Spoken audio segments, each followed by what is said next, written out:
What is an empowered woman to you? Happy pussy, happy mind, Yes. Yes, I have read happy that article. and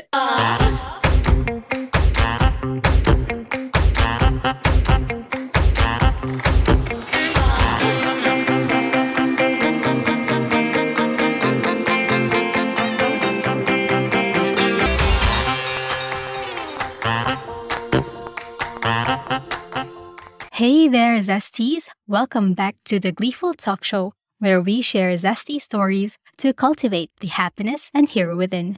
Before we start this episode, I'd like to invite you to please like, follow, or subscribe to this podcast wherever you get your podcasts. You can also follow the show on social media, Instagram, Facebook, and Twitter. That's at Gleeful Talk Show. Feel free to email me at gleefultalkshow@gmail.com for any episode suggestions or slide me a DM on my socials. If you'd like to give me a cup of coffee or two, head down to the episode notes to find out how. I'm so privileged to be able to speak today with someone whom I consider as an epitome of an empowered woman. Not only I am in awe with her accomplishments, but also with her mind. So I've grabbed this opportunity to get to sit down and pick her brain. She wears a lot of hats. She's an accomplished author, writer, poet, essayist, and speaker who maintains a travel column on TV5's Interaction.com and writes for Rappler and Sunstar Cebu's travel section. She has also won numerous awards, including first prize on 2013 Palanca Awards, Cebuano Short Story Category, and 2013 Sinulog Writing Contest, Poetry and Personal Essay Category, and has spoken to prestigious platforms, including TedxUSanCarlos of San Carlos Talk. Please welcome the unapologetic Jona of Backpacking with a Book. Yay! Hi, Jona. wow, that's rough. half of it wasn't true. Just kidding. Thank you for guesting here. So I wanted to ask you some questions. What is an empowered woman to you? Okay. Is it the first question? Yeah. Or whichever. Okay. Okay. All right. So what is an empowered woman for To me? you. Yeah, so it is actually a very subjective question. And of course, the answer varies from one person, from one woman to another. For me, it is about, and I often talk about it. Can we use bad words in this? Yes, we can. By all means. I've written about something and what is success for you. And for me, it can be easily transformed into what is an empowered woman to me. And for me, it's always about happy pussy, happy Yes. mind. Yes, I have read that article. Yeah. And what's the other one? Happy heart. Yeah. So it translates to owning your body and continually growing in terms of emotions, finance, and I would say intellect, and even to some extent, spirituality. So for me, that is an empowered woman. And yeah, just owning your own shit and taking the lead of your own life, regardless of what others say. Yes, I totally agree with that. And I've read on that article that you said that a woman's worth does not depend on her being married and having kids.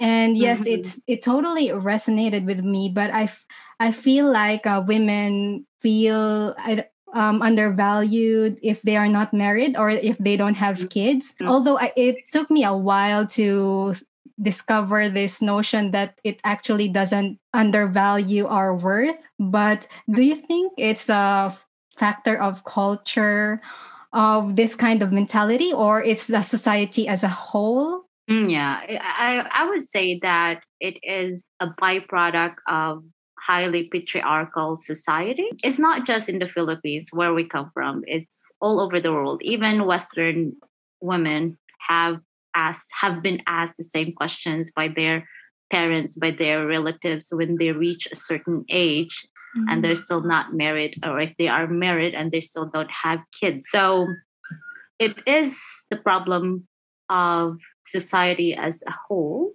I would say. And I just want to say this out there, that it doesn't mean that, coming from a position of a single woman and unmarried, childless woman, like I'm disparaging women who actually get married and who actually get or have kids.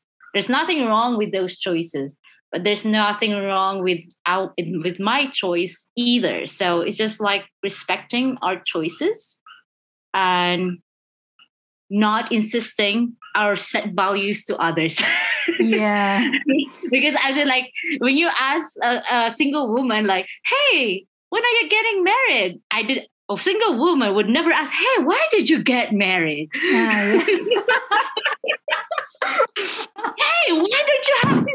Why did you have kids? It's like, we never ask these questions. So do not impose things that others don't consider as a path for their own lives. It's their lives after all. It looks like it was the norm. That's why people think that you're not normal. That path is not normal in a sense. So, but do you think right now it has kind of shifted a little bit, right? This kind of shifted. Yeah, but it is a process, and it's a long process. I mean, patriarchy has been there since society has emerged and has formed, and it would take a while.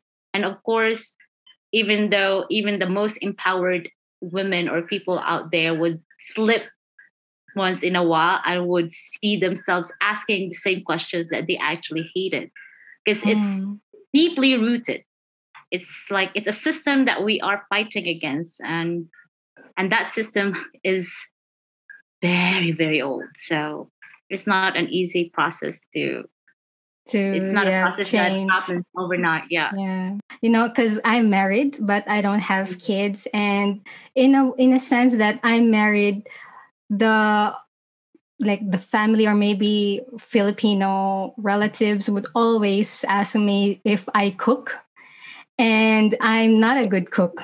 And they always say that, oh, you should cook for your husband, otherwise the husband will leave you. Do you know that that saying? I hate it a lot. Because I've been asked, like, Jona, you're such a great cook. Why are you still single? I always say, like, because I'm not looking for a husband or for a man who's looking for a maid. No.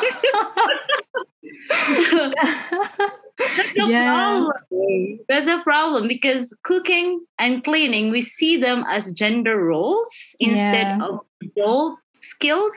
So for me, if I'm looking for a husband or a partner in life, those qualities are like on the top. So like if I ever get married, I want my husband to know how to cook well and know how to clean his own space. Mess, because I cannot be that person who will, some men don't even know how to put their dirty underwear in the laundry bag. And it's like, that's too much. I mean, it's not about gender. It's about life skills. And everyone, regardless of gender, have to have it. But then again, if you're a woman and you don't like cooking, then find a man who knows how to cook. Yes, exactly. Good thing I found one. Good job. I just eat. But to me, you do the dishes. although it's not like me. If I want to cook or learn how to cook, it's not because I don't want my man to leave me, but it's just because I want to learn that skill. Not true. Yeah. True. Yeah. Thank you for pointing that out, because many still think that when a woman does something, they always think that there's a man behind it. It's like the same simple example. I don't wear makeup, but I have a lot of girlfriends who do. And he always say like, men think that women wear makeup for them. Like, shut the fuck off. I said, like, why do you think you're the center of the universe? Yeah. And it's very common. It's very common. So yeah. You do it because you love it, and because you are curious, and that's a good thing.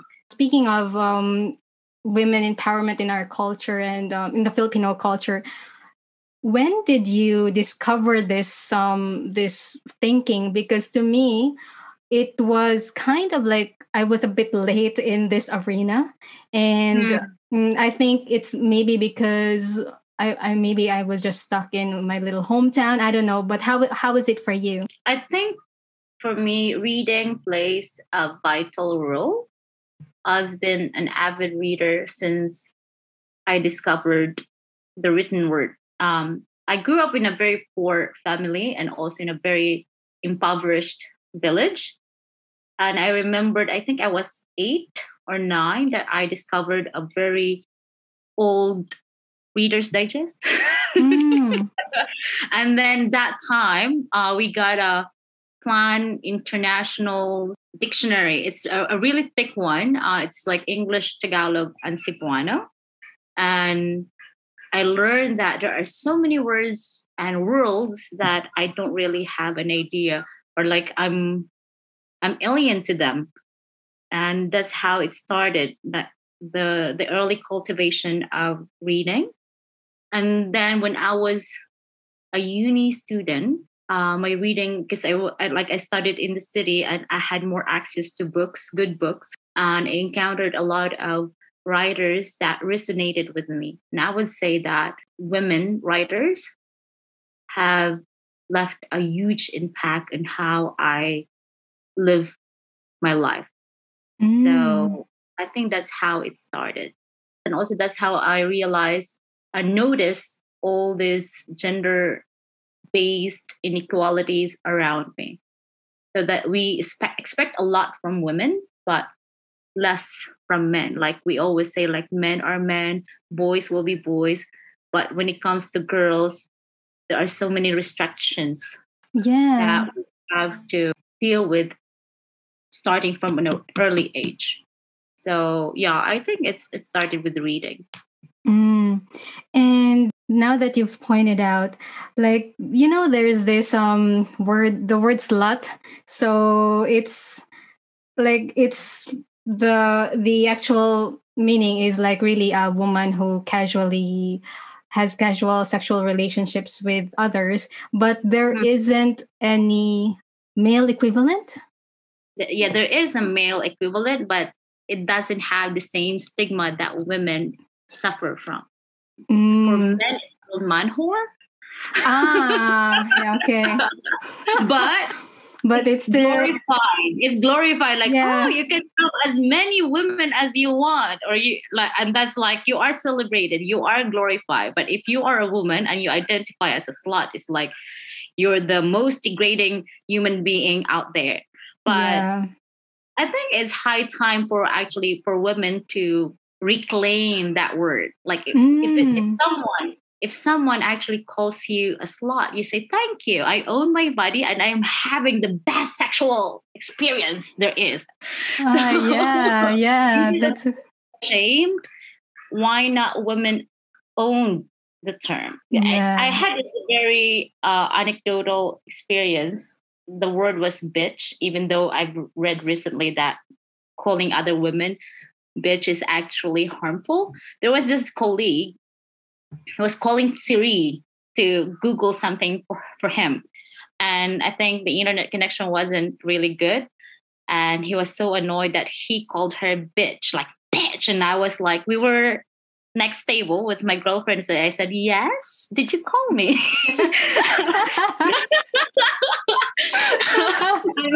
my girlfriend said, I just laughed.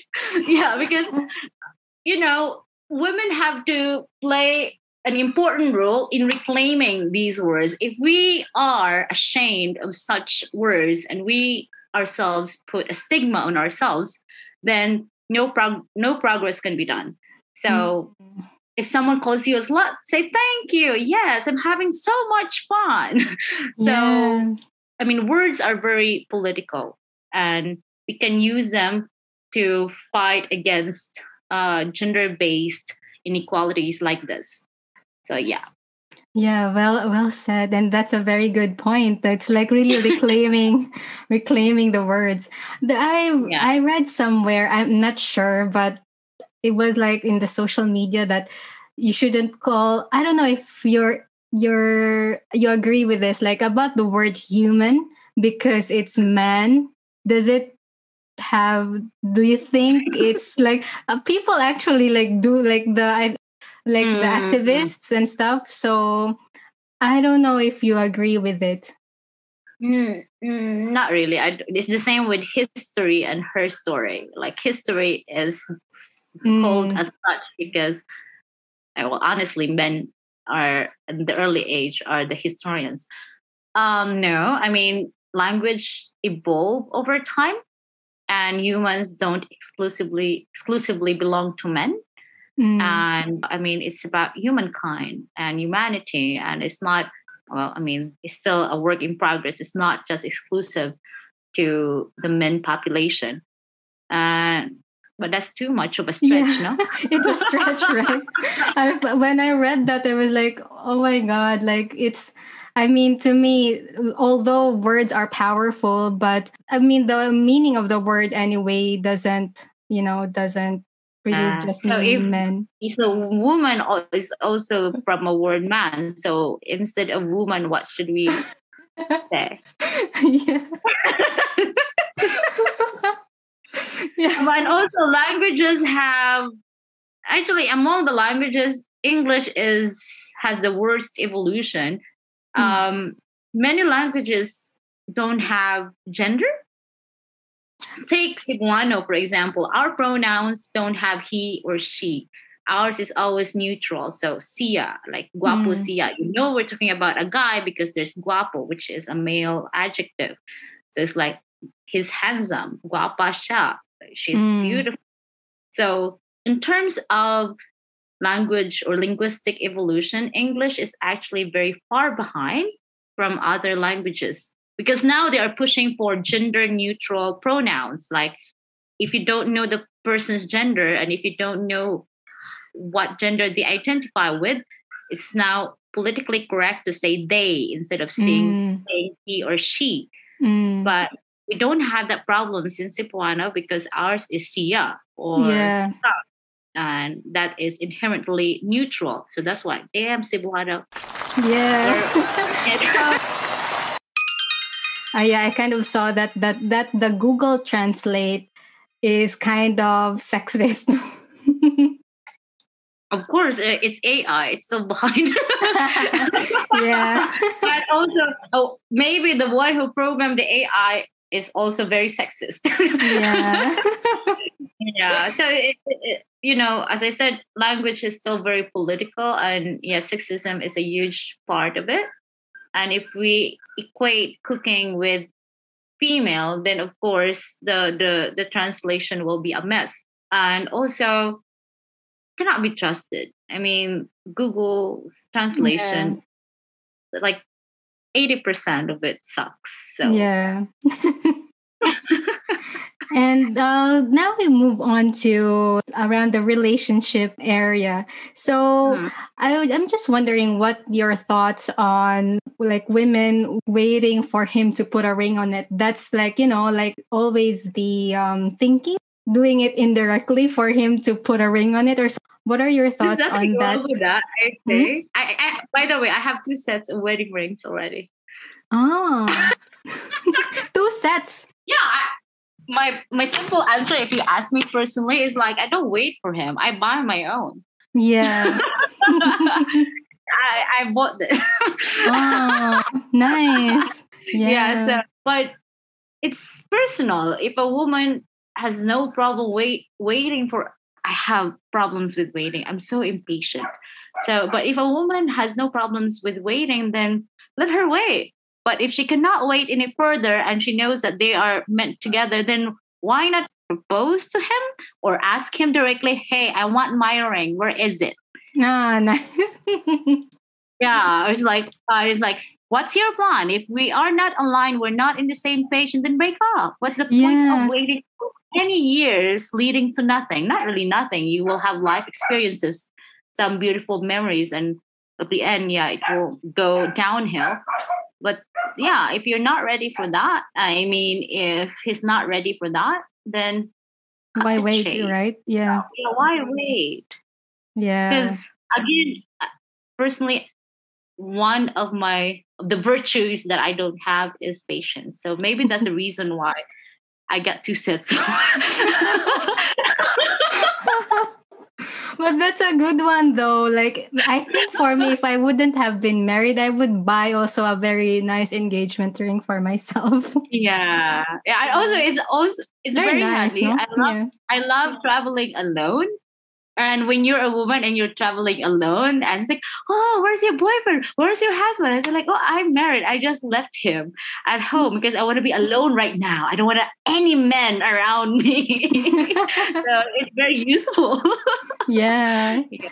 Yeah. I remember as well when my husband and I were just starting out, and because he was my first boyfriend who is not Filipino, then I was Mm. around like late 20s at that time, and I have this idea that white men are actually not loyal for some, the Really? yeah. I have because of the movies that you see, right? Like I don't know, Yeah, like okay. because blame it to Hollywood, but I really had that idea that like white men are not a one woman man. So I Mm. was at that time, like really pointed out that if you're not serious, then let's not just go on. Oh. Yeah, but that was the But first time. okay. Well, I get a very nice anecdote on that one. I've just read it and it can be applied to all races. It says, like, if you encounter something, a negative trait, do not blame the entire race, Exactly. blame the individual. For him, right? At the first Yeah. instance. Yeah, it Okay. was like, But that was a nice one. And now you're married. That's good. yeah, yeah. And I actually told him to get tested before. Like, Good. Before you had sex? Yeah, same. Same with my boyfriend. okay. Yeah. And it's a good I mean, people would actually think that it is, yeah, I mean, it's the same with the rest. It's like there's a stigma going on about HIV and AIDS and other STDs. But if you are really serious about someone and you had a history of having sex with others, unprotected sex with others, then if you really want to build that trust, yeah, it is best to have a test. So I did that with my boyfriend. Ah, okay. Yeah. And then that was also my, like, maybe a signal for me that he is also serious, because I told him I was in the Philippines and he was in Hungary at that time, and I told Mm. him to get tested, and I was surprised that he really got tested. So, so it was good.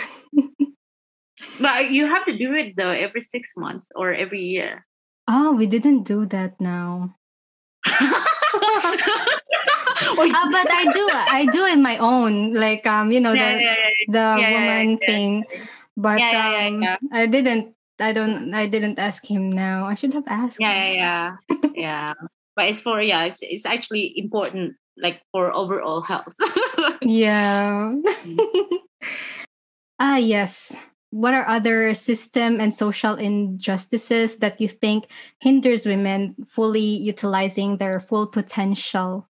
There are many. If you actually break down women empowerment issues, it will go down to educational gap, gender pay gap, and also like child rape, domestic violence, marital rape, and a host of other issues.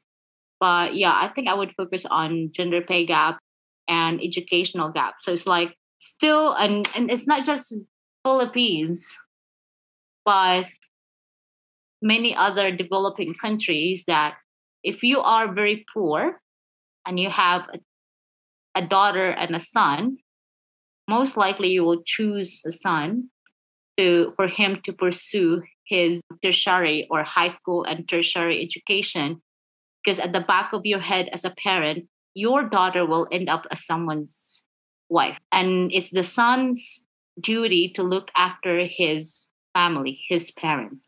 And that's the case in many developing countries. We're talking about India or Pakistan, Afghanistan, or in many African countries. So there is a huge gap between girls pursuing high school and tertiary education and boys pursuing the same career path. And also, the one that I'm really experiencing is the gender pay gap. So in Vietnam, it's everywhere. In Vietnam, the subject that I'm teaching is very demanding. And you're not allowed to disclose your salary, your monthly salary, but when it's pay time, and then we have a very funny system here that we are paid in cash, and you unintentionally see someone's payslip, and you would wonder why he's, say, earning as much as you do when his subject is not as demanding as yours, or why is he earning more when you are teaching the same challenging subject. And of course, it boils down to gender and also to skin color. Yes. So they are connected. They are connected, that if you're a woman, and of course, if you're a woman of color, your salary won't be as par as your white male colleagues. And that's a reality that many women are, especially women of color, are experiencing right now. Yeah, I've even experienced that in Dubai as well. So that's why I was not that happy in a sense of the working environment there. But at least here in Australia so far, it's pretty good. So although like with the advent of this COVID-19, I think that has also opened up to some Asian racism more. Yeah, because of that. But so far here, it's pretty good in terms of that it's not that worse than other parts of the world. Then I mentioned to you, I think earlier, that like before last week, with Unilever, they have stopped using the word normal in their products. Well, for me, I guess to me, when I really look at their products before, like having like normal to dry hair or dry to normal skin, I didn't really think before that it's actually offending others because maybe it's really embedded in the culture that I didn't think that it's not inclusive. I just wanted to ask for you as well that when you looked at their products before, did it trigger some thoughts like, oh, this is not an inclusive product, something like that? Coming from someone who doesn't have any issues with her hair, of course, it did not. I have no issues because I'm genetically gifted. I do nothing. I don't even brush my hair, and I just shampoo every day, which they said is not really. It's not good. Yeah. Yeah, but I'm Filipino. I mean, we wash our hair every day. We are trained now. It's in our culture. But when I was a uni student and I got interested in copy design, that copy writing, what you see in everything, matters. And also, some of my influences in uni were Black women. And that's when it started to see things from not necessarily from my perspective, because as I said, I don't have problem with my hair. But just imagine being a Black kid, and then you would go to a supermarket and you go to the shampoo hair care section, and you see all these, like an entire row of products that say normal, and you don't identify with the woman in the picture which has straight hair. Let's imagine how traumatic that is to the Black community. And of course, Unilever, which is one of the biggest pollutants in the world. I mean, the plastic pollution. I totally agree with that. That's a different topic, but let's go to products. If they want to be politically relevant, socially relevant, of course they have to change that, because in terms of consumerism and in terms of Black population, how much do they use per month for certain products? Hair care is a massive industry for the Black community. If Unilever want to profit from that population, they have to cater, and of course they have to change their branding, because everything, I'm that type of person, when I poop or use a toilet, I look at the fine text in products. I love doing that. And then look at these very, certain chemicals that you're not supposed to use, and say like, oh, okay. And it's actually, I educate myself even while I'm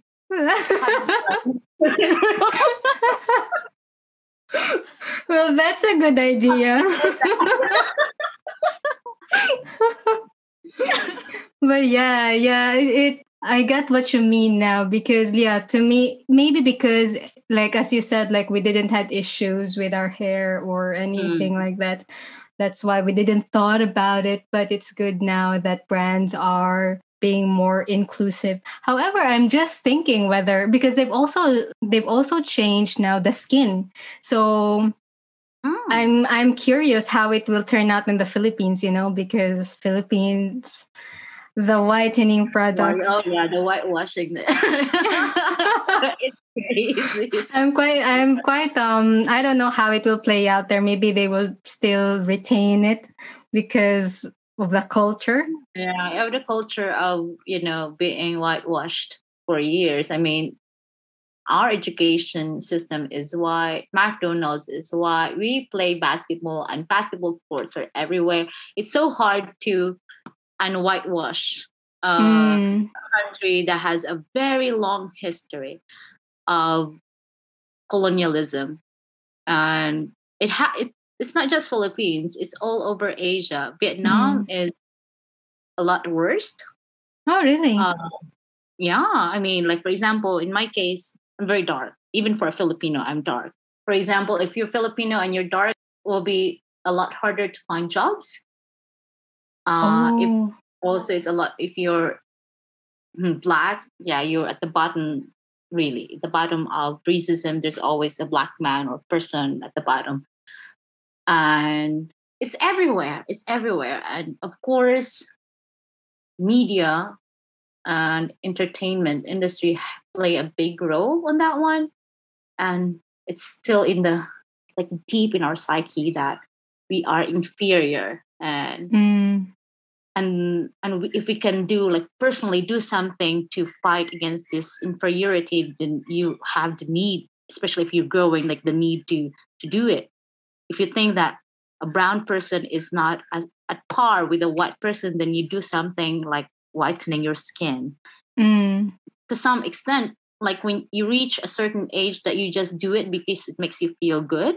I would say like some friends love making their hair blonde, right? Maybe, I don't know, but maybe to some extent, when you reach a certain age, you just do it because you feel good about yourself, and it doesn't necessarily have any political undertones.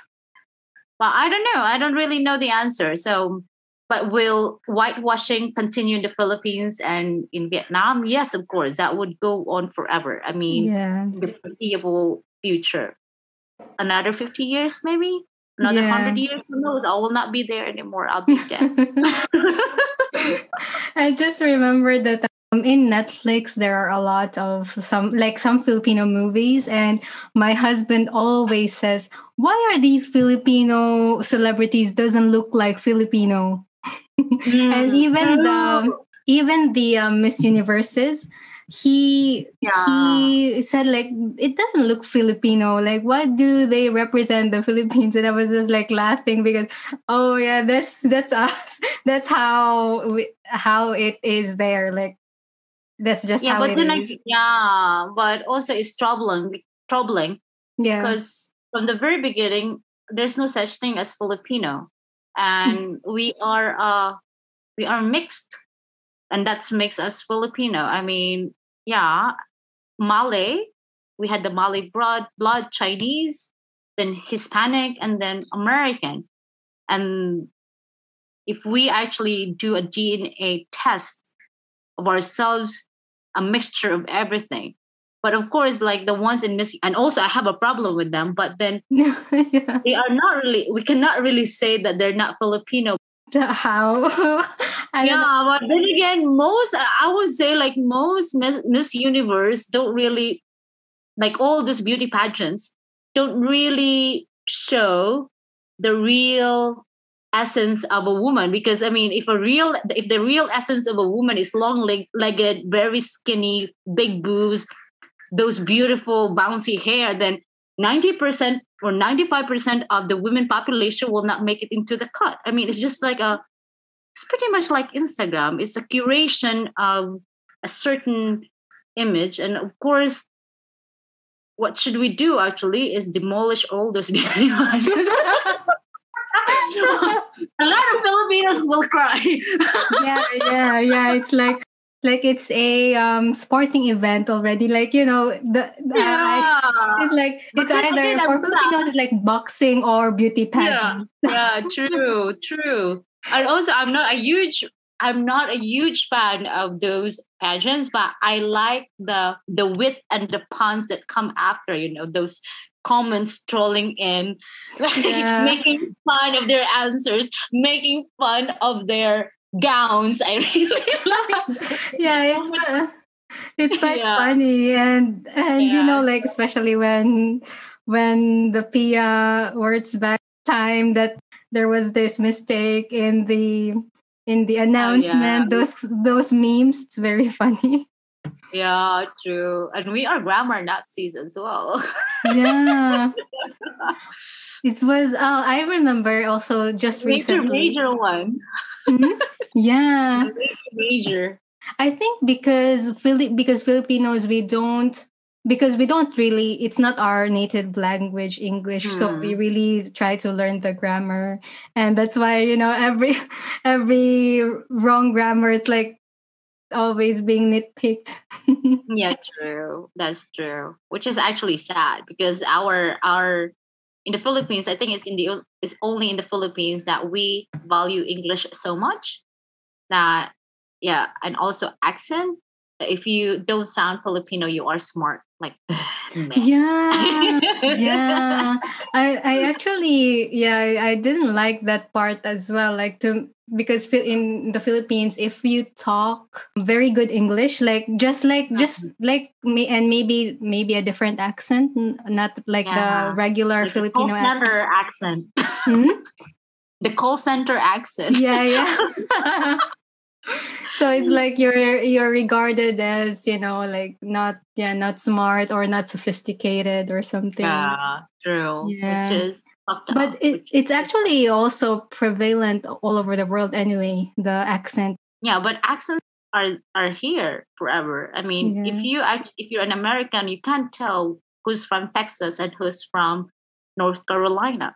So it's everywhere. And if we pin someone's value with his or her accent, then that's problematic. Yeah. If you have a superpower, what would that be and why? Just like Miss Universe pageant, Jona Bering. If you have a superpower, what would that be and why? I think the power of invisibility. Like I can just go into someone's life without me. I think that would be fun. It's very selfish though, and that will not change how the world is turning in right now. So I don't know. It's okay. Okay, so that's your personal thing. If you would have been Miss Universe, what would be your Miss Universe answer for that? Your Miss Universe version. And the power that can change world poverty. World peace. World peace and world poverty, okay? The power to solve all these problems. Yeah. Oh, that was fun. Yeah, that was fun. Okay, thank you so much, Jona, for imparting your knowledge, your words, and wit to us, to our listeners out there. And where can our listeners find you? Your social media platforms. I'm very active on Instagram, or not really, but yeah, I will be active on Instagram. My main platform is Backpacking with a Book. But if you love cooking, gardening, and seeing cute photos of my cats, then it's Home Homes. Like home and then HUMS. Home Homes. Yeah. That's it. All right. Thank you.